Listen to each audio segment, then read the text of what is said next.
Aquí donde el sol calienta, si usted ya está acostumbrado. Muy buenas noches, amigos de Diálogo Ciudadano.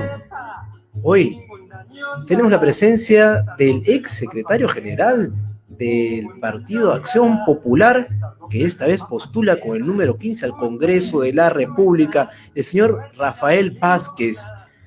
Mientras escucha de fondo una canción de Víctor Jara que dice chicha o limonada. A ver, ¿cuál será la definición de Rafael Vázquez, político de trayectoria de Acción Popular, que ahora postula al Congreso? Bienvenido, Rafael, ¿cómo estás? Bienvenido, gracias, gracias Renzo. Un cordial saludo a Diálogo Ciudadano. Y bueno, es rica la chicha y también la limonada, ¿no? Pero hay que saberlo cuándo, en qué momento tomarla y con quién tomarla, ¿no? Perfecto, entonces, precisamente en los vaivenes políticos, Rafael, sabes que depende de las coyunturas, uno tiene que tomar definiciones políticas. Por supuesto. En el 2015 al 2017 fuiste tú el secretario general de Acción Popular.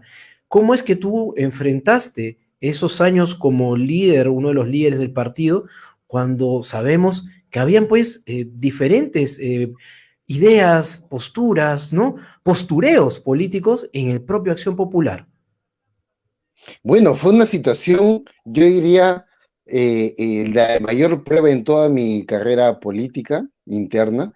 Yo tengo más de 15 años en Acción Popular. Yo comencé como secretario de Juventudes en mi distrito, en Caraballo, hasta llegar a la Secretaría General Nacional en un proceso electoral que no tuvo ninguna tacha de parte de nuestros contendores y que además fue supervisada por la OMPE. Pero cuando llegamos al registro de organizaciones políticas, algunos congresistas y algunos recién llegados al partido entendieron de que no era pues el secretario general de su simpatía. Y nosotros siempre mantuvimos una candidatura, perdón, una secretaría general totalmente en la línea del partido y entendiendo de que nosotros nuestra posición debía ser institucional. Entonces, en ese camino hemos estado en una lucha interna que entendemos que es parte de la democracia de los partidos políticos, pero que finalmente creo que el país ha entendido y se ha dado cuenta quiénes son los realmente demócratas dentro de Acción Popular, que somos la gran mayoría, y quienes tal vez no han obedecido a esa aspiración, a ese sueño de Fernando Belaúnde. ¿Y cuál es la línea del Partido de Acción Popular en este 2021? La línea política, programática. Ahora los ubican con la candidatura de Johnny Lescano hacia la centroizquierda, dentro de los que postulan una asamblea constituyente, o por lo menos revisar el tema de la Constitución. La historia de lucha de Johnny Lescano, la cual le ha acompañado también como parte de la defensa del consumidor, digamos, desde una asociación y él desde el Congreso, es muy conocida.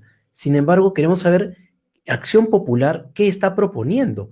Realmente, no queremos más sorpresas, Rafael. Es importante, Renzo, lo que tú preguntas, porque esto me permite explicar lo siguiente. Mucha gente opina de que Johnny Lescano, Acción Popular, se pega a la izquierda, pero tal vez no tiene muy claro cuál es el concepto de la izquierda, ¿no? Entendamos lo siguiente. En principio, la derecha, ¿qué propone? Así en resumen. Propone el neoliberalismo de que el Papa Estado no tiene que ingresar al mercado peruano, que cada empresa, en pocas palabras, hablando así en sencillo, debe bailar por su pañuelo. Es una posición Sálvese bastante quien egoísta. pueda. Sálvese quien pueda. Cada quien tiene que velar por su propio pellejo y el mercado no debe intervenir el Estado. De ahí hago un paréntesis, ¿no? Una posición bien cínica, porque en la crisis económica, ¿quiénes han sido los primeros que han recurrido al Papa Estado? Los neoliberales y la gran empresa para pedir reactivo y han obtenido más de 60.000 millones de soles, ¿no? Ese es el paréntesis. Pero ese es un gran reto si es que ustedes, como aspiran, llegar a la presidencia. Al momento que lo logren, el gran reto será decir, bueno, ¿y qué hicieron con Reactiva?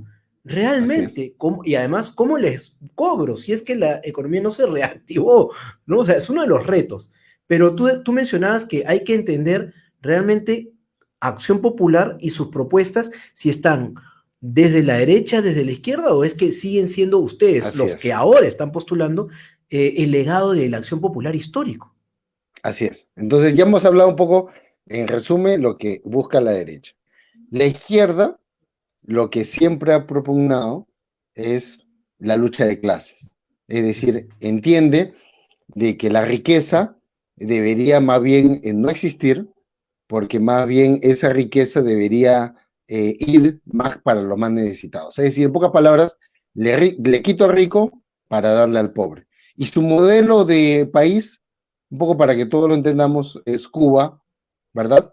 Donde todos los ciudadanos comen lo mismo, solo pueden comprar un número limitado de productos y prácticamente tienen un modelo de economía estándar, que en realidad también Pero quienes también eso es conocemos, caricaturizar un poco la izquierda, ¿no? as- Porque tenemos Brasil también, experiencia de Bolivia, en Latinoamérica, ¿no? O la de Ecuador, ¿no? Que tal vez no son pues Cuba, ¿no? También son democracias. pero recordemos algo, ¿ah? De que ellos, por ejemplo, ¿no? Hay economías como la ecuatoriana que es izquierdista de la boca para afuera, pero su Ajá, economía no es una economía de izquierda, ¿no? ok, Entonces, solamente para ponerlo en el tema teórico, ¿no? correcto. Entonces, ¿qué es lo que propone Acción Popular? Acción Popular tiene una ideología que se denomina el Perú como doctrina. Ajá. No pretendo hacer una explicación ideológica, pero sí, tal vez en algunos ejemplos para que se pueda entender qué significa el Perú como doctrina. El Perú como doctrina lo que señala es que nosotros nos inspiramos en el Perú antiguo, en el Perú del Inca, en el Perú ancestral, para poder impulsar nuestra ideología. La ideología es un conjunto de ideas que nos inspiran para la acción. Doy un ejemplo. Parte de nuestra ideología es rescatar la minca, la mita, que era el trabajo mutuo entre los comuneros para poder hacer entre acciones de solidaridad, poder hacer construcciones que más o menos se inspiraban en la frase hoy por ti, mañana por mí, ¿verdad? Ajá. Entonces, Belaúnde, inspirado en esa ideología, hace grandes obras y unas políticas de gobierno, como por ejemplo el sistema de cooperación popular, que hacía de que los comuneros puedan poner la mano de obra para abaratar los costos también de las obras. El gobierno ponía los materiales y los ingenieros, la parte técnica, y de esa manera se podían construir caminos, escuelas, obras para el bien de las comunidades, ¿no? Y en el Vemos cómo una 2021, inspiración en el, ideológica se consolida en un programa de gobierno, ¿no? correcto, y en el 2021, y además bajo tu especialización, una de tus especializaciones que tiene que ver con tecnologías de información, con innovación y el buen gobierno, ¿cómo podemos innovar este gobierno, además, este aparato estatal?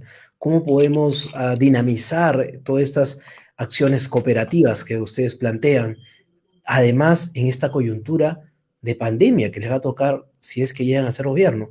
¿Qué es lo que ustedes están proponiendo desde el legislativo para la innovación, el buen gobierno y para poder llevar a cabo este Perú como doctrina, como lo decía Belaunde? Recordemos de que parte de los principios del buen gobierno es también los principios que nos legaron nuestros ancestros, ¿no? No robarás, no mentirás, no serás ocioso, ¿no? Y de esa manera nosotros podemos, tal vez es una aspiración que muchas veces se ha hablado en política, pero creo que es importante repetirlo, ¿no? El tema de ser laborioso, ser honesto y decir siempre la verdad, sobre todo en ese aspecto. Entonces, pero más allá del tema de los principios, ¿qué proponemos? En principio queremos también una economía que no solamente esté enfocada en el PBI, porque Ah, hace más de 3 décadas, Renzo, nos venden la receta del chorreo, ¿no? Nos dicen, preocupémonos por el PBI, porque el PBI, ¿quiénes aportan al PBI? La gran empresa. Entonces, preocupémonos por la gran empresa, porque la gran empresa va a venderle, o va a comprarle, perdón, a la mediana a la pequeña micro y el micro hacia los ciudadanos. Esa receta no funcionó. Lo tanto es único así que ha que, creado es tanto es así que desigualdad no ha social y funcionado. económica y que nosotros enfocados, Sí, Rafael, no, te decía que tanto así es que la crítica de que no ha funcionado de la manera teórica como lo han entendido, que tenemos un gran porcentaje de personas que están en la informalidad laboral, ¿no? Sin embargo, esta gran empresa es la que da la formalización, la que da la mayor cantidad de mano de obra formal. Pero ¿qué pasó con el resto? O sea, esta gran empresa sí, pues que paga sus impuestos, que tiene las personas en planilla y demás, pero significa en el mundo laboral a muy poca gente, ¿no? O sea, el gran universo Así es. no tiene nada de esto. Entonces ese chorreo, ¿dónde está, no? O sea, es para sobrevivir. Así es. Y además debemos reconocer de que hay muchas grandes empresas como los bancos que ni siquiera pagan los derechos laborales. Preguntémoslos a los empleados de los bancos si le pagan horas extras por trabajar más de 12 horas. Pero volviendo a lo tema muy importante, lo que tú has mencionado, Renzo, ¿qué hacemos con la gran mayoría? La gran mayoría, más del 90% de la fuerza laboral en el país está en la micro, pequeña empresa y en los emprendedores. Hablo de los emprendedores, aquellos que están en el mundo informal. Entonces, nosotros estamos proponiendo, yo particularmente, de hacer una reforma constitucional para permitir que el Banco de la Nación pueda dar préstamos a la micro, pequeña empresa y a los emprendedores a una mínima tasa de interés. ¿Pero de qué manera? Y es importante decirlo, Pero porque entraría no a queremos competir con dar Asbank. eso. Eso A es lo ver, a que ver, queremos. a ver, Eso es lo que queremos. suéltala. ¿Por qué? Porque los bancos ya han lucrado lo suficiente. Mm. Y me vas a disculpar la frase, Renzo, pero creo que no hay otra que pueda decir. Los bancos se han comportado durante la pandemia como unos miserables, sobre todo los dueños de los bancos, porque han puesto en riesgo la vida de sus propios empleados. Muchísimos de ellos han fallecido y ni siquiera los han compensado por el riesgo a la salud e incluso por las muertes que han ocasionado. Pero que además no han tenido ni siquiera piedad con los propios ahorristas o los Mm. propios clientes que tienen. El gobierno le dio dinero para el famoso, digamos, tener, digamos, más condescendencia con los propios consumidores. Y, por ejemplo, alguien que estaba debiendo 5.000 soles, el Estado le dijo, ya, dale la facilidad para que esos 5.000 lo pueda pagar en cómodas cuotas y sin mayor interés. ¿Sabe qué hicieron los bancos? Fueron donde ese cliente y le dijeron, te presto otros 5.000. Es decir, en lugar de compensar los 5.000 que debían y de amortizar sus pagos, le dieron 5.000 más y entonces terminó debiendo 10.000. Rafael, eso Entonces, ese me gran suena, negocio de los bancos. yo entiendo y comprendo la indignación de todos nosotros, pero a veces también me suena al primer gobierno de García, trompearse con la banca. ¿Estás seguro, No, primero, que lo van a hacer? O sea, o eso lo que solamente me pasa, suena bonito, la verdad, ¿ah? no, lo que pasa, Renzo, acá justamente debemos evitar caer en los extremos, Ajá. porque nosotros tenemos un pésimo recuerdo de lo que significó el ingreso del Estado a estatizar la banca, que tal vez nos hemos ido al otro extremo, ¿no? Como dicen los buenos entrenadores de fútbol, ¿no? Cuando venga un jugador que patea muy a la derecha, le dice, trata de no patear muy a la izquierda después, porque la idea es que patees al centro, ¿no? Ajá. Entonces, el tema está de que lo que nosotros necesitamos es que el Banco de la Nación, que es el Banco del Estado, ingrese sobre todo a la micro y pequeña empresa y a los informales. ¿Pero de qué manera, Renzo? ¿De qué manera? No ingresando netamente a darles dinero, porque el dinero se lo pueden gastar. Tenemos que darle en inversión, en bienes. Te doy un ejemplo, en 20 segundos. En el país tenemos muchísimos mercados, en la capital, que tienen casi la misma característica. Semiconstruidos o mal construidos. De Ok. un solo piso, incluso algunos están queriendo construir sus viviendas en el segundo piso, pero alrededor de los mercados Mm. están decenas o hasta cientos de informales que venden el suelo. ¿Qué buscamos con esta reforma? De que el Estado pueda construir los mercados para que tengan por lo menos 5 pisos y a cada emprendedor le pueda dar un puesto comercial para que lo paguen en 10, 15 años y que de esta manera, a una mínima tasa de interés, ¿qué estamos haciendo? Capitalizando a la gente. ¿Qué estamos haciendo además? Dándole la seguridad para que puedan vender ya no en la vía pública, sino en un lugar más seguro y mucho más saludable para todos. Entonces va con un camino directo, este impulso económico mediante el Banco de la Nación y estos préstamos, iría además con un programa agresivo de formalización, ¿no? Porque si Sí, no, ¿cómo haces pues para que ellos también puedan surgir, para que no se gasten la plata? Me refiero no porque quieran gastarse la plata, sino por la falta, no sé, de capacidad de generar así es. riqueza y demás, ¿no? Sí, eso tiene que ir de la mano, Renzo, porque recordemos que las políticas, cuando son aisladas, no tienen resultados. Eso tiene que tener como un sistema. En un sistema, uno puede solucionar un problema, pero inmediatamente surgen otros problemas y tiene que haber soluciones para ello. O sea, la solución tiene que ser integral. Estamos proponiendo que declarar de interés nacional la transferencia de conocimiento, es decir, la capacitación y la transferencia tecnológica, para permitir de que la micro y pequeña empresa genere una palabra que es clave, la competitividad, para que la Ajá. micro y pequeña empresa eleve la calidad de sus productos y sea competitivo para que pueda vender a la gran empresa y pueda también exportar. Hay Esto que también es explicarle a la importante, gente, Renzo. Rafael, hay que explicarle fundamental esta palabra competitividad para que lo puedan entender, ¿no? O sea, las grandes industrias suelen ser bastante competitivas porque con la cantidad de gente que trabajan allí, pues pueden lograr mayores dividendos, pueden ganar más, pueden sacar riqueza. Pero la gran Así cantidad de es. comercio informal, comercio muy pequeñito, microempresas, pues los gastos tanto de alquileres, los pagos a las planillas, etcétera, hace que el negocio no sea tan rentable y por lo tanto también menos competitivo, porque tienes más gente y tienes menos riqueza, o sea, tienes más carga y tienes menos movimiento del dinero, ¿cierto? Exacto. Tú lo has resumido perfectamente y lo que hace eso es que básicamente el emprendedor, el micro pequeño empresario se siente totalmente solitario en su lucha. Necesitamos que el Estado ingrese.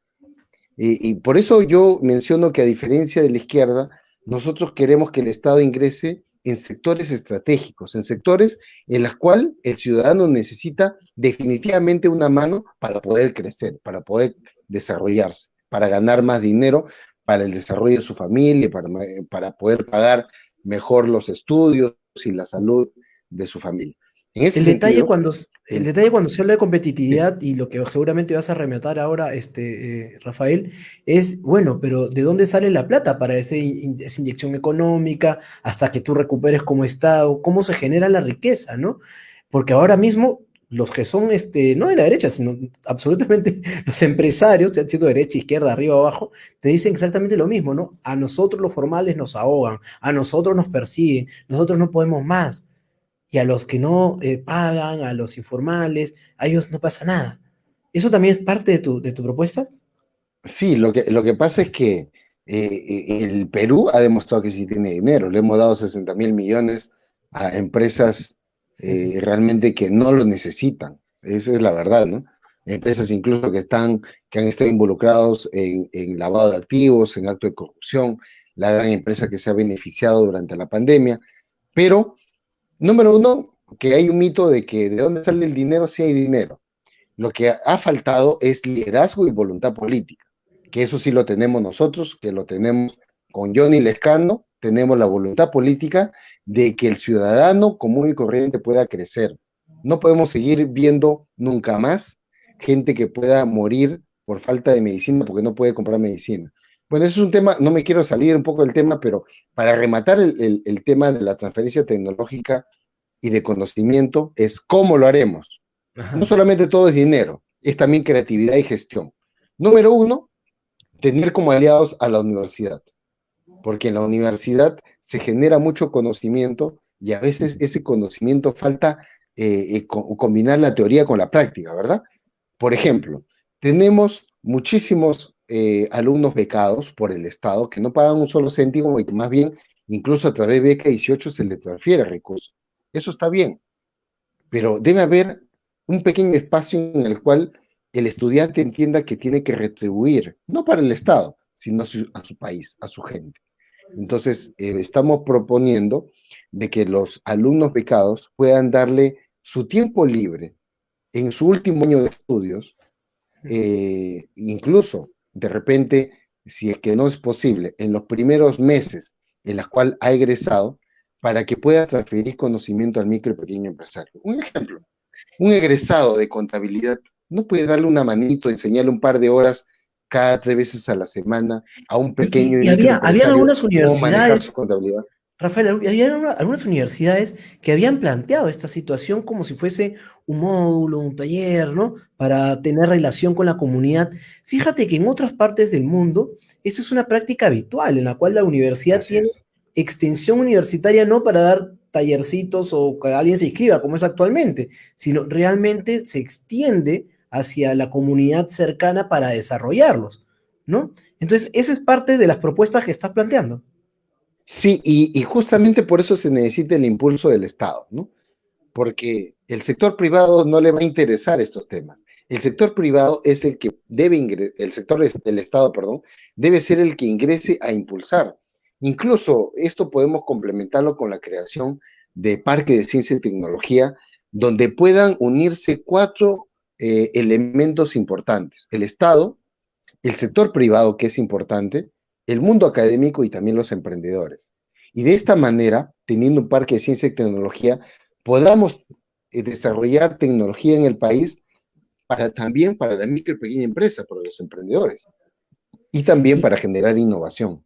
y esta gestión, y también haciendo una pregunta que nos acaban de hacer también, ahora te la planteo, esta gestión debe estar articulado con qué sector del Ejecutivo, porque actualmente las microempresas tienen relación con Produce, pero a nivel laboral tienen que responder a SUNAFIL. Pero por otro lado, el gran problema de todos los empresarios chiquitos, grandes o muy grandes, es la relación con la SUNAT. Ahora, este año por pandemia, como que la SUNAT ya no nos ha perseguido hasta morir, pero no sé si, o mejor dicho, el 2020, pero no sé si el 2021 pues otra vez hablar con los dientes y las garras, según la metáfora que hacen los propios empresarios. Entonces, ¿hay alguna propuesta para articular con las diferentes instituciones del Ejecutivo este programa que tú me estás contando? Debería haber una institución que se enfoque en la promoción de la micro y pequeña empresa.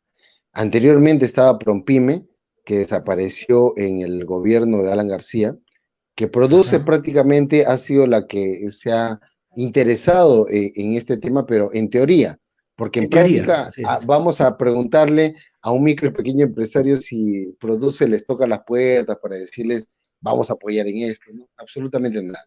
Entonces, yo siento que ahí nosotros tenemos que tener una institución, pero una institución que funcione, y ojo con esto, dentro de las universidades para Ajá. que de esta manera tengamos un espacio del Estado dentro de las universidades para poder vincular justamente lo que mencionaba, el Estado, el mundo académico, que es, el mundo académico es muy rico, los estudiantes Que ha sido universitarios el gran ausente, ¿no? Rafael, en totalmente. estos 20 años, por lo menos.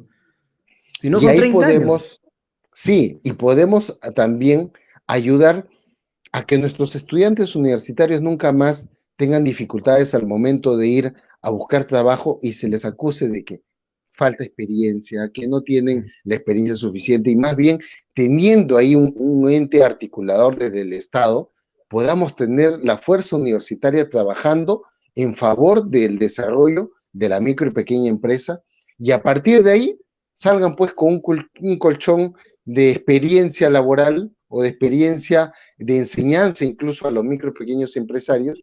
Y esto, si te darás cuenta, no es tanto dinero, sino es gestión, porque ahí tenemos la infraestructura en las universidades que estoy seguro que les va a encantar, sobre todo a las universidades nacionales que sí están comprometidas con el Estado, pero aquellas que también les interese pues el desarrollo de la micro y pequeña empresa. Te hago algunas preguntas picaditas para que puedas responderme desde lo que sientes, porque ya nos hemos ido de la teoría a la práctica concreta. Y decimos que en esta Sí, campaña electoral hay candidatos que plantean reducir el Estado, porque como es ineficiente, entonces mejor lo reducimos. Entonces mezclamos el ministerio, lo juntamos, lo chocolateamos, no sé. Sin embargo, tú acabas de decir, oye, las microempresas necesitan realmente que funcione una institución. Entonces, la propuesta de un candidato es licuemos los ministerios. ¿Cuál sería la propuesta de Acción Popular frente al mismo tema? este es algo así como que si en tu casa tuvieras algunas habitaciones que que están sucias, sin pintar, que no las utilizas, y alguien te diga que tienes que demolerlo porque justamente no los utilizas, está mal funcionando, ¿no? En realidad, no es tanto el tema de quitar o achicar el Estado, sino de qué manera está funcionando, significa gestión. Y para gestionar, se entiende que nosotros debemos ejercer liderazgo, voluntad política y también eliminar la corrupción y la burocracia. La burocracia que muchas veces se disfraza en ineficiencia, pero en realidad la corrupción está debajo, ¿no? Dicen, aparentemente soy burócrata, aparentemente soy ineficiente, pero en realidad lo hace porque hay corrupción por debajo. Ahora, Entonces, esa es sí, al menos nuestra posición, ¿no? perfecto, Rafael. Sin embargo, hay cierta suspicacia, porque cuando hablamos de universidades saltan las antenitas de vinil, ¿no? Como el Chapulín Colorado, porque vemos pues a Acuña, que tiene intereses en universidades, vemos a Luna, que más que evidente los intereses en su universidad, que no pasó el tema de la SUNEDU. Además, las universidades vinculadas al Fujimorismo, pero también tenemos a un líder de tu partido que es el dueño de la Universidad de San Ignacio, que dicho sea de paso, mediante el programa Beca 18, realmente era como que el 60-50% de los becados de Beca 18 iban para la San Ignacio. Bueno, no sé si esa es la cantidad, pero una fuerte cantidad. Lo digo porque además yo trabajaba en Beca 18 y veíamos, ¿no? La cantidad de gente que iba para allá. No habrá pues ningún interés debajo de lo que planteas, ¿no? O sea, nada que ver No, con más bien, esa yo me relación. permito corregir algo porque Raúl Discanseco no es un líder del partido, es un militante del partido, ¿no? Él tiene una Pero la gente lo militancia. identifica bastante bien, Rafael, queramos o no En realidad, queramos, aparece en la foto, con Vitocho. más sobre todo los medios de comunicación. Ok. Porque te le digo algo, Renzo, si Raúl Discanseco no fuera dueño de una universidad, no aparecería tanto en medios de comunicación, ¿no? Y los medios de comunicación le ponen ahí líder de Acción Popular. Y no Bueno, lo en el es. estatuto de partido, no hay ningún cargo de liderazgo, hay cargos dirigenciales. Y Raúl Discanseco no es dirigente del partido, y a veces él también se toma la atribución de hablar en función del partido cuando no tiene la autoridad dirigencial ni estatutaria para hacerlo. Pero yendo a la Sí. respuesta de tu importante pregunta, yo particularmente haría las reformas necesarias para prohibir que cualquier dueño de universidad tenga una vinculación política, Claro. porque hemos visto durante los últimos tiempos que se ha utilizado las universidades como un ente de desarrollo personal y para más bien utilizarlo para financiar campañas políticas. Eso no es correcto, eso está mal y eso es importante mencionarlo porque nosotros no podemos vincular un ente tan importante y superior como es la educación con partidismo. No hablamos de política, sino partidismo, ¿no? Al menos Me yo queda, sí estaría a favor de limitar y de prohibir esa participación. Me queda claro, Rafael, y me da bastante gusto conversar contigo y con los otros candidatos de Acción Popular que también han pasado por Diálogo Ciudadano junto con otros candidatos de otras agrupaciones. Pero en este caso tienen en común que están planteando una profunda vocación histórica del partido, ¿no? Y de reformas que parece que es el partido el que ahora ha tomado el control de sus candidatos y anima la campaña. Por eso te deseo mucha suerte, pero me gustaría que le puedas hablar al resto de gente que aún no los conoce, que no sabe que ha habido esta trompeadera interna en Acción Popular y que ahora son ustedes los que están al frente, ¿no? Salga lo que salga, ganen o queden en muy buena ubicación, igual es el esfuerzo partidario. ¿Por qué deberían de votar por ti? ¿Para qué deberían de votar por ti? Exactamente. Para responderlo primero, Renzo, es importante que se sepa que cuando el Fujimorismo, por ejemplo, estaba en todo el poder, no hubo ninguna voz interna dentro del Fujimorismo que salga a enfrentar los errores del propio partido. Lo mismo pasó con Sí. el APRA. En Y el con APRA, todos, ¿ah? en Y pleno con poder, todos. pero eso no pasó en Acción Popular. Ajá. Cuando hubieron algunos militantes que tuvieron algunas decisiones que fueron en contra de la línea doctrinaria e histórica de Acción Popular, salimos, Johnny Lescano, Mesías Guevara, que es presidente del partido, y cientos de, bueno, diría miles de correligionarios salimos a protestar de diversas maneras, por medios virtuales, en las calles, con documentos, y de esta manera nosotros pudimos hacer una sanción política al momento de las elecciones internas, cuando Johnny Lescano gana con el mayor porcentaje, más del 70% de la elección interna. Pero que además, Renzo, debo mencionarte que yo he estado en un solo partido político, en Acción Popular, toda mi vida. Tengo más de 15 años en el partido, haciendo dirigencia desde juventudes, cuando no había jóvenes en el partido. Y sin embargo, es la primera vez que postulo al Congreso, porque mi interés por la política no fue por querer el poder o querer entrar a lucrar. Es más, ni siquiera he trabajado para el Estado porque no fue mi interés tampoco trabajar al Estado, no critico a quienes lo hagan, ni tampoco negocio con el Estado. No tengo ningún tipo de antecedente penal, judicial, policial, ni juicio de alimentos, ni cualquier tipo de denuncia que haya podido darse a cualquier persona. Porque Ahora entiendo. dinos, Rafael, ahora dinos, pero si la gente que te está escuchando y ve, esta es una persona honesta, una persona preparada, pero además, ¿qué plus le vas a aportar? Si yo me tuvieses que convencer a mí, ¿qué me dirías? ¿Por qué razones tengo que votar por ti? ¿O para hacer qué transformación?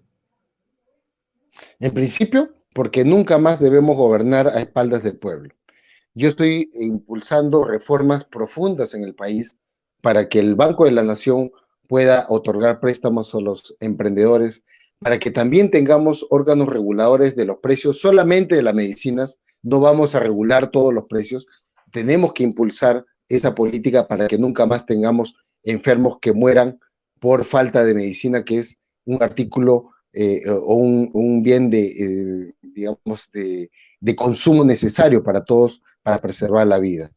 Yo soy un hombre del pueblo, pero sin embargo, no por ello también dejo de rescatar la importancia del sector privado. Entiendo que el sector privado, que la empresa es importante, pero nosotros ahora debemos enfocarnos en la población más vulnerable, en el micro, pequeño empresario, en el emprendedor, y por ello yo los invito a que nos acompañen en esta transformación con Johnny Lescano, nuestro candidato presidencial, que en todo momento ha demostrado una lucha contra la corrupción, contra los lobbies, que ha tenido una trayectoria honesta. Él no tiene ningún tipo de denuncia sobre acto de corrupción, siguiendo el ejemplo de Fernando Belaúnde y Valentín Paniagua, que son los dos únicos expresidentes de la República que están libres de cualquier tipo de denuncia sobre acto de corrupción en los últimos 60 años. Y eso es un valor que debemos rescatar, y para mí es un orgullo y un honor seguir el ejemplo de ellos como los máximos líderes del partido, y que en esta oportunidad estamos con Johnny Lescano llegando a la candidatura presidencial, que estoy seguro que vamos a poder lograr llegar a Palacio de Gobierno y sobre todo hacer un gobierno para todos. Invitarlos a que nos acompañen con el 15 de Acción Popular y que puedan seguirnos en nuestras redes sociales, donde seguimos impulsando nuestras ideas, nuestra propuesta política y la coherencia que siempre nos ha acompañado. Nosotros lo que decimos lo hacemos, somos totalmente transparentes, y eso es parte de nuestra vida personal y política. Muchísimas gracias, Rafael, por estar con nosotros hoy, por plantearnos valientemente tus propuestas, que además no solamente son tuyas, son con todo el equipo que estás llegando a la candidatura, y de llegar, pues te deseo las mejores de las suertes y un buen gobierno. Muchísimas gracias. Gracias, Renzo. Adelante. Amigos, hemos estado con Rafael Vázquez, ex dirigente de la más alta cumbre de Acción Popular, secretario general en el 2015-2017, que además nos ha planteado realmente quiénes están postulando por ese partido. Nos ha sorprendido la gran diferencia que están haciendo con algunos que dicen que son líderes del partido, pero que parece que no representan a las bases de Acción Popular. Y ellos están planteando un Estado más eficiente, pero con una mirada de impulso a las microempresas, articular con las universidades y a su vez tener una relación con el privado que quiera aportar a la construcción de este proyecto, pero no dejar que el modelo neoliberal que se lo plantean pueda seguir comiendo nuestra sociedad. Interesante porque se desmarca tanto de la izquierda, de Verónica, Juntos por el Perú, Frente Amplio, Perú Libre, que también ha estado por ese programa, y también se desmarca muchísimo más de los seguidores de López Aliaga, Hernando de Soto, y otros candidatos. Entonces, es una propuesta interesante para poder revisarla, discutirla, analizarla, seguir de cerca estas propuestas de todos los candidatos y poder comparar y elegir mejor. Hoy ha estado con nosotros Rafael Vázquez y seguirán apareciendo más candidatos y en una media hora de conversación poder sacar lo mejor de cada uno de ellos para poder tener mejores opciones. Muchas gracias amigos, dejen sus comentarios, los esperamos si es que alguien desea que entrevistemos a su candidato también, por supuesto. Todos son bienvenidos de todas las trincheras políticas para que pueda haber un puente de diálogo con la ciudadanía. Nos vemos el día de mañana con más diálogo y empoderamiento ciudadano. Chao.